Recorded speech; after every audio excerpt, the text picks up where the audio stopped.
Today we are continuing our summer series out of the book of Proverbs. We're going to be looking at all the different major topics that come up in this book of wisdom.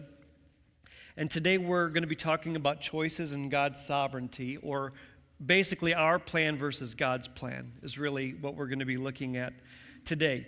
As I mentioned last week, Proverbs talks about 4 different types of people. And you can see the 4 here. There's the fool, the mocker, the simple, and the wise. The goal here is obviously to be the wise. When you're looking at the other choices, the next best choice is the simple. Most of us don't want to be called simple, right? We want to be wise. There's the fool, the mocker, the simple, and the wise. Each week as we look at this, I also want to have some kind of lighthearted piece that shows us some standard earthly wisdom, some just good advice. In the future, I'm hoping to have some of you share some advice with the congregation yourself. This is not godly wisdom. This is just good, practical advice from possibly an unlikely source. However, if you've ever taken the Dave Ramsey Financial Peace class, the short video is basically that class in essence. So let's watch this brief video together. I just can't get this.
If you order now, you'll also receive Seriously. If you don't have the money, don't buy it. Along with a 12-month subscription to Stop Buying Stuff magazine. So order today. So there's some worldly wisdom there, but it's good. It's good. And there really is a couple of the Dave Ramsey lessons. So that might save Sean a little bit of work next time he teaches the class. Show that video. All right, week 2. Here we go. Last week, we talked about true wisdom. So, as I mentioned, there's good sense here. This is worldly wisdom, but true wisdom only comes from God. That's what we talked about last week. God's wisdom is higher than human wisdom. It's better. He sees everything. He knows everything. Wisdom that comes from Him is just better than we can find on our own. To be wise, I need to ask God for wisdom and look to His Word where He teaches us what wisdom is. So that's what we're doing in this series. We're looking to Proverbs. Now, when we on earth study, we gain knowledge, and we can become more wise, as I've mentioned. But God's wisdom goes way beyond just knowledge. It's way more than just knowing something. It's being supernaturally enabled to know the best decision to make in a situation. God's wisdom is more than knowledge. Ben Franklin once said, "The learned fool," it's an interesting title there, The learned fool writes his nonsense in better language than the unlearned, but still, 'tis nonsense. Knowledge, the best knowledge that we can come up with, is not on the same level in any way as God's wisdom. Today we're going to talk about balancing our knowledge, our desire to make plans, our desire to do our best with the information that we have, and how that encounters God's sovereign will. I might have a plan. What happens when God's plan intersects with that? Do they work together? Are they opposed to each other? How do we deal with that? Our passage today is from Proverbs chapter 16. So if you have a Bible app, you can turn there. If not, I'm actually going to start by reading the passage in its entirety that we're going to be looking at from Proverbs chapter 16. It says, "The plans of the heart belong to man, but the answer of the tongue is from the Lord. All the ways of man are pure in his own eyes, but the Lord weighs the spirit. Commit your work to the Lord, and your plans will be established. The Lord has made everything for its purpose, even the wicked for the day of trouble. Everyone who is arrogant in heart is an abomination to the Lord. Be assured he will not go unpunished. By steadfast love and faithfulness, iniquity is atoned for, and by fear of the Lord one turns away from evil. When a man's ways please the Lord, he makes even his enemies to be at peace with him. Better is a little with righteousness than great revenues with injustice. The heart of man plans his way, but the Lord establishes his steps." The heart of man plans his way, but the Lord establishes his steps. There are several different lessons we can take from this passage. The first is summarized in that last verse. We can make plans, but it's God who establishes purpose. We may make plans, but God establishes purpose. What do I mean by this? I mean that God, and Scripture tells us this, God has a plan for your life. He has a purpose for you.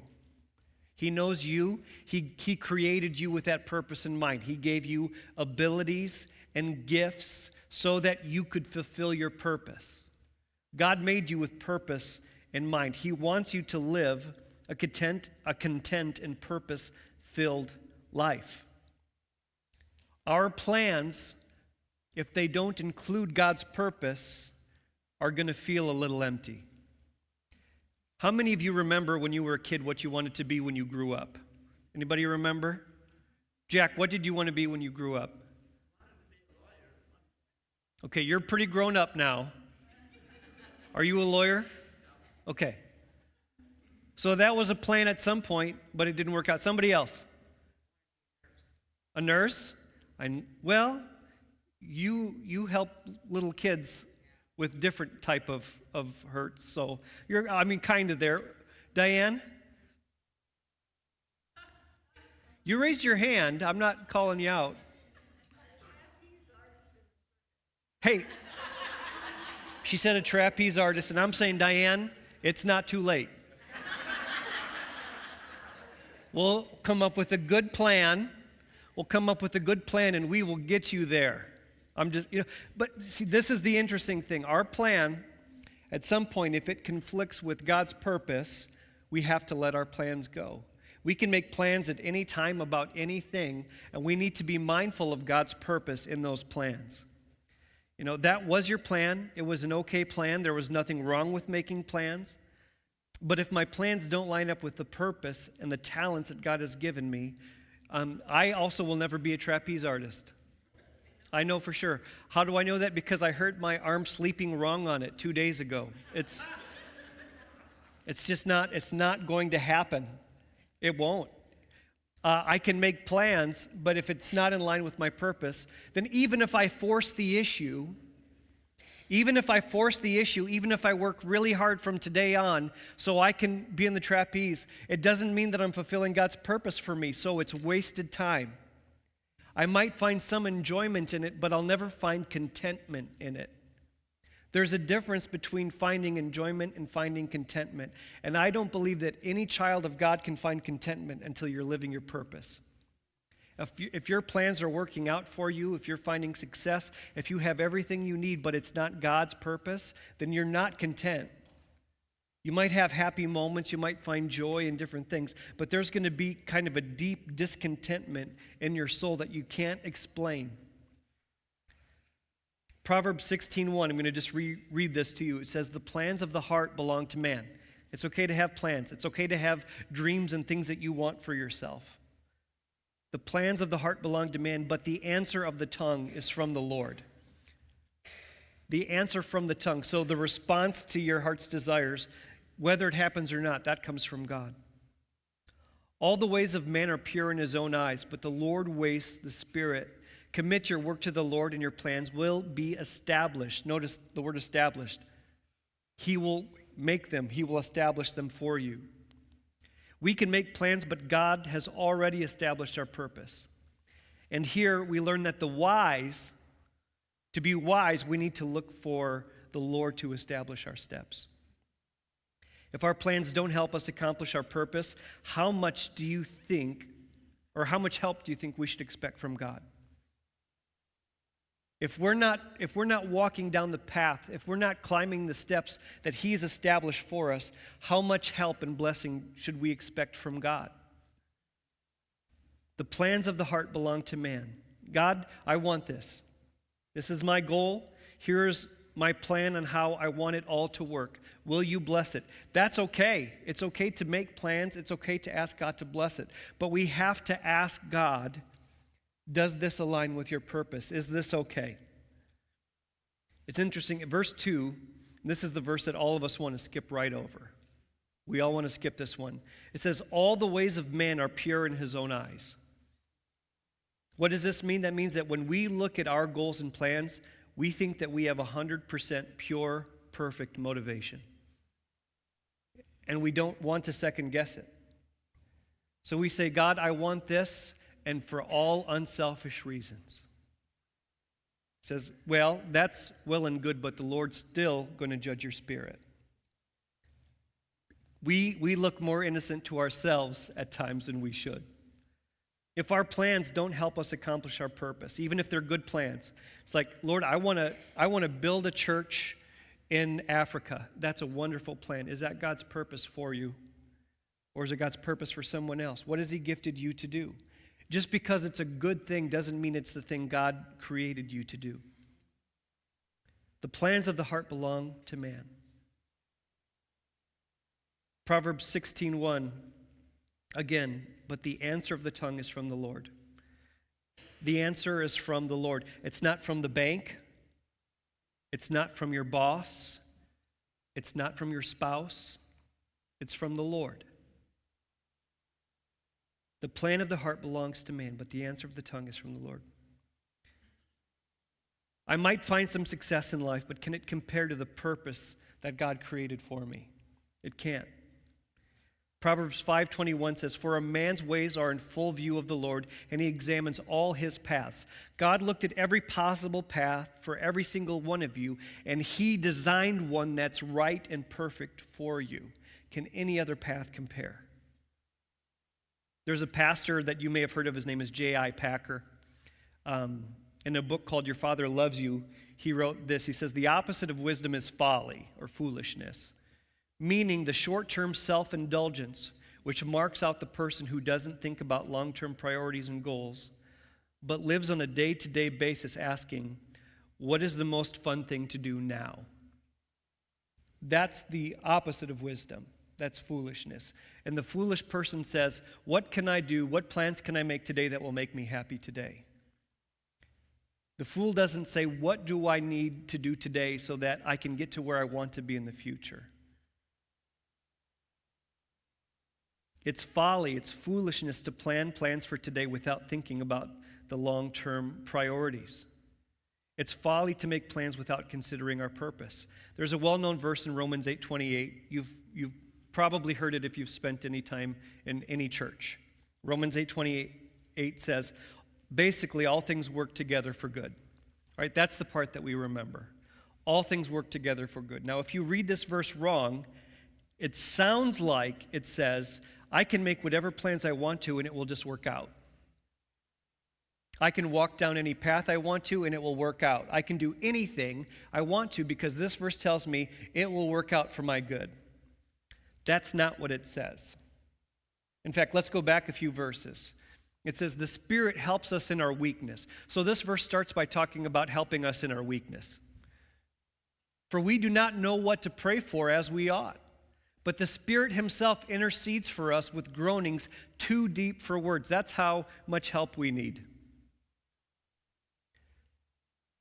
And he searches hearts, knows what is the mind of the Spirit, because the Spirit intercedes for the saints according to the will of God. And we know that for those who love God, this is the part we misread, and we know that for those who love God, all things work together for good, for those who are called according to his purpose. Okay, so I want to point out a few things. First of all, we're called according to his purpose, not our purpose. Secondly, it kind of goes without saying, but I'm going to say it anyway. It is God who causes things to work out. It is God who puts things in motion that it works for good. And lastly, the Spirit intercedes for the saints according to the will of God, not according to my plan, not according to my will. So what that means is that the Spirit's going to work things out for my good, even if it's the exact opposite of my plans. And it's still for my good. I could feel like everything was a complete failure, that things did not work out, but things worked out for my good. And that's how that verse is meant to be read. It's according to the will of God, according to his purpose. How could my plans failing be for my good? Because it's always for my good that God's will and purpose are accomplished. Always. We can make plans, but God establishes our purpose. God will always lead us to accomplish his purpose and will. When our plans align, we will find success and true happiness and contentment. When our plans don't align with God, we will struggle and we won't find peace. We make plans, but God establishes purpose. Secondly, this is important. God's sovereignty overrules man's schemes. So we've already established that God's purpose is more important than our plans. These verses tell us that it's also sovereign over it. It doesn't matter what we do, we can't deter God's plan. We can't break it, we can't stop it. In verse 4, it said, the Lord has made everything for its purpose, everything, even the wicked for the day of trouble. Everyone who is arrogant in heart is an abomination to the Lord. Be assured he will not go unpunished. But steadfast love and faithfulness, steadfast love and faithfulness, iniquity is atoned for, and by the fear of the Lord, one turns away from evil. The Lord has made everything for its purpose. Everyone who is arrogant in heart is an abomination to the Lord. So several times today I've said God is sovereign. What does sovereign mean? When I say that God is sovereign, what does that mean? It means that God has the power, wisdom, and authority to do anything he chooses with his creation. He has absolute sovereign power. God wills it, it happens. He made everything for a purpose. If I think that I know better than God, if I think that I can upset his plans or override them, that is the definition of foolish pride. So when the verse talks about those arrogant in heart, it's the definition of someone who says, I know better than God what I need. He made everything for a purpose. Do you know who has this much pride that they think that they know better than God? The devil. Our enemy does, and he wants us to believe it too. He wants us to believe that our plan, our will, should override God's. His goal for us is not to see things the way God created them. It's to make us unaware of God's will and his plan for your life, and to live your life pursuing your own will. What's my plan for today? What would make me happy today? What would make me happy in the long run? Would it be to do this, serve faithfully, do all these things, or would it be to do this and gain and gain and gain? Here is something the wise understand. The wise understand this. God's sovereign will is guaranteed. His plan you can't stop it. His victory, it's already accomplished. When we say that God is sovereign, the wise understand this. You can't do anything to stop his plan. It's already done. The will is already accomplished. To be prideful enough to think that my plan can succeed no matter what God wants is foolishness. What did Solomon say would happen to that person? Be assured he will not go unpunished. Proverbs 21:30 and 31 says, there is no wisdom, no insight, no plan that can succeed against the Lord. The horse is made ready for the day of battle, but victory rests with the Lord. You can prepare and plan as much as you want to, but you cannot win over the Lord. Who can stand against the Lord? No one. Who can make plans that contradict his? All of us can. That's the tricky part. We can all make plans that are contrary or contradictory to God's plan. But God's sovereignty will always run out. Think of the story of Jonah. Jonah is a very well-known story. God says, go and preach in Nineveh. Jonah says, well, I'm going to make a different plan because that sounds terrible. He knows that this is God's will. What does he do instead? He runs away. He gets in a boat. God sends a storm, goes overboard. Some giant aquatic creature swallows him. See how I avoided that whole conversation right there? Yeah, that's years of experience. Not from God. Anyway. Gets spit out on land, and he grudgingly goes and he preaches to Nineveh. And what does that story tell us? God's sovereign will cannot be overridden. He will use anything he needs to get us where he is sending us. If he has decided in his will this will happen, it will happen. And to stand against it doesn't make any sense. And James 4:13, I really like these verses. I think there's lots of really good information here. It says, come now, you who say today or tomorrow we will go into such and such a town and spend a year there and trade and make a profit.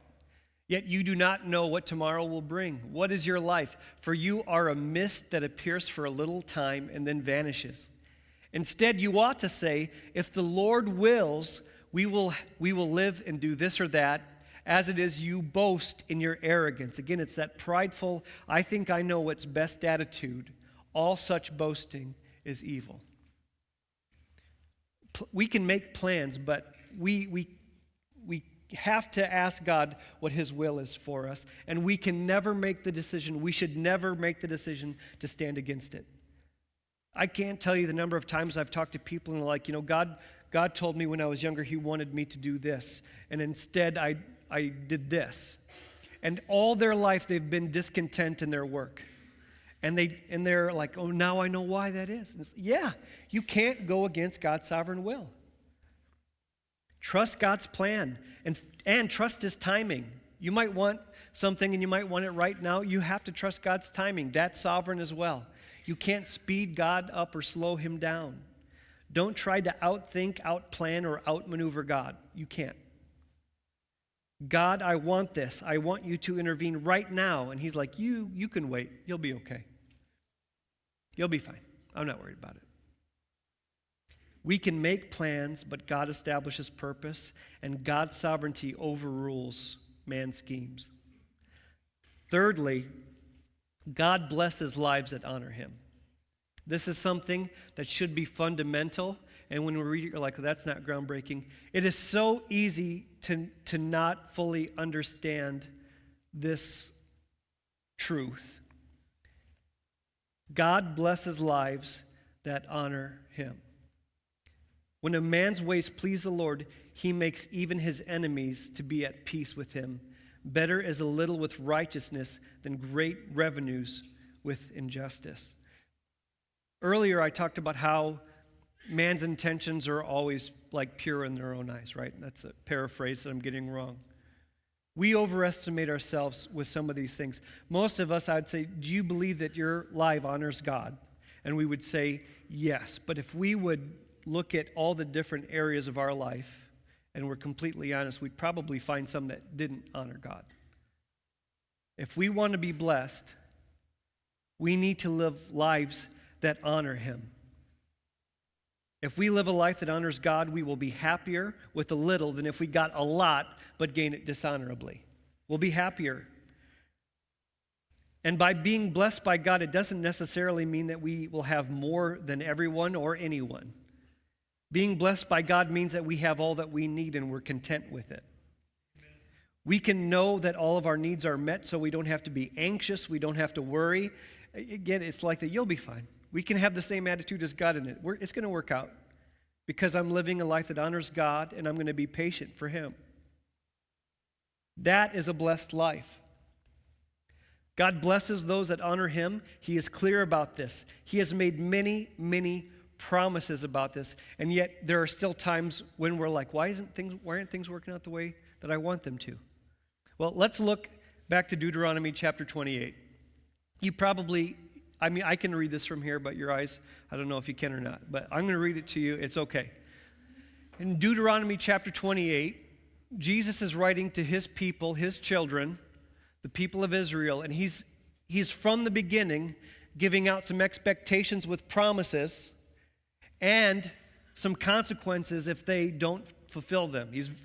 He couldn't be more clear. He's very upfront with it. And in chapter 28, verse 1, he says, "If you faithfully obey the voice of the Lord, being careful to do all His commandments that I command you today, the Lord your God will set you high above all the nations of the earth, and all these blessings shall come upon you and overtake you, if you obey the voice of the Lord your God." So if you're obedient to my word and obey the commands that I give you, you'll be blessed. And then he goes on and lists a lot of different blessings. There's more than I put up here. "Blessed shall you be in the city and in the field. Blessed shall be the fruit of your womb and the fruit of the ground and the fruit of your cattle, the increase of your herds and young of your flock. Blessed shall be your basket and your kneading bowl. Blessed shall you be when you come in and when you go out. The Lord will cause your enemies who rise against you to be defeated." In verse 11, "And the Lord will make you abound in prosperity." If you want to be blessed, what should you do? Obey the Lord. It's not this overly complicated thing, right?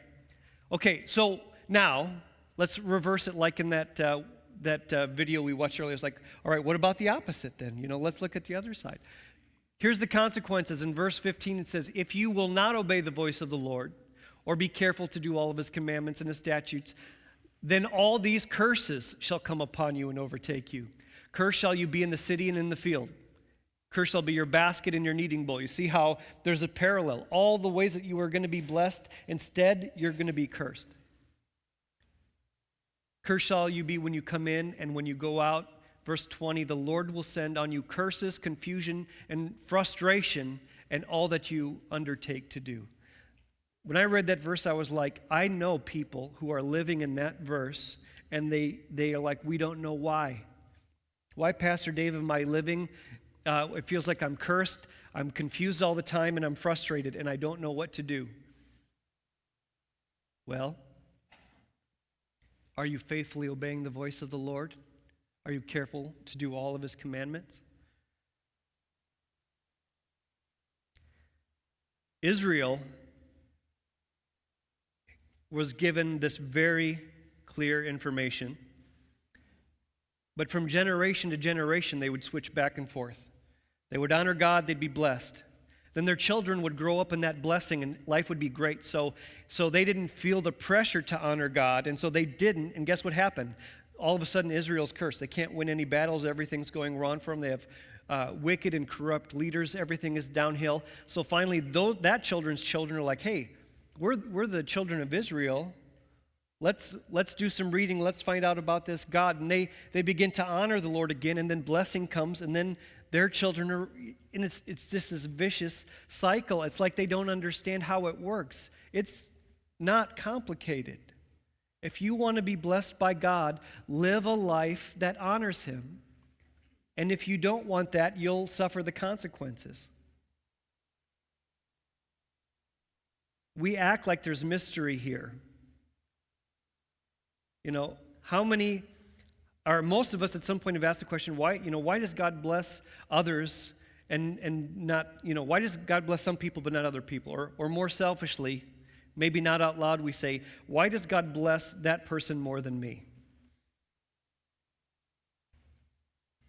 Now, first of all, we probably need to fix our definition of blessed, because I think most of us are blessed.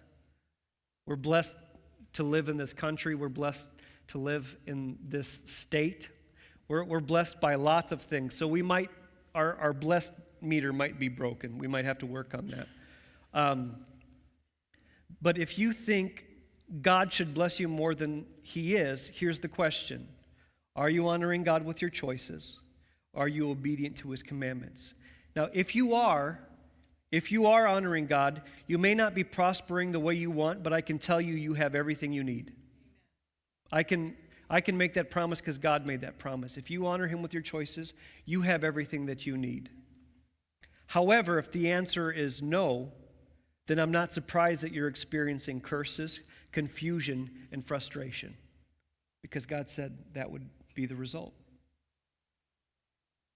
Why isn't God blessing me? Because your life isn't honoring Him. If your life does honor God, you are blessed. In Proverbs 2:6-8, it says, "The Lord gives wisdom. From His mouth comes knowledge and understanding. He holds success in store for the upright. He is a shield to those whose walk is blameless. For He guards the curse of the just and protects the way of His faithful ones." God blesses lives that honor Him. He promises it over and over. If your life reflects that you serve God and you're going to make the choices and obey His commands, He will guard you, He will protect you, He will bless you with everything you need. Again, it's not, this isn't, I almost said a pastor's name. This isn't one of those churches who's like, you're going to walk home today and your pockets are going to just be filled with gold. That's not biblical blessing. Blessing is God has a purpose for you, and He's going to provide you what you need to accomplish it. Everything you need to accomplish it. There might be bonus blessings along the way. That's God's to give. In fact, there's a verse where it says, God in His mercy decides to give this to this person and not to this person. God has the right to be able to do that. But that's not the goal. We need to honor God in every area of our life, and when we do, God blesses Him. So when I say in every area of our life, I mean your priorities. Are we thinking eternally, or are we thinking what will make us happy today? In your plans, in your relationships, in your finances, at your work, with your entertainment, in all of your choices, are you honoring God? And if you want Him to bless you, you know what to do. The wise look to God's word and they ask the Spirit to enlighten us and to teach us what His word is saying. And I think that here it's pretty clear. Honor God with your life, with your choices. So here's the application this morning. First, when you make plans with your purpose in mind. Think long term. What do I believe God's called me to do, or our family to do? How are we called to serve people, how to help people? What has He put me here to do? And when I make plans, I want to make sure that my plans today don't handicap something that I want to do in the future. If we spend all of our money today, but God wanted us to give to this person or to do this thing or just, help people get to this place, then we've hampered God's purpose for us by not thinking about our daily plans. So make plans with purpose in mind. Secondly, yield to God's will whenever you perceive it. We don't always know God's will. We don't always know His specific, detailed plan. But if at some point we realize that God, as much as I can understand Him, is clearly doing this or wants to do this or His word says He'll do this, then I need to make sure that I'm not fighting that.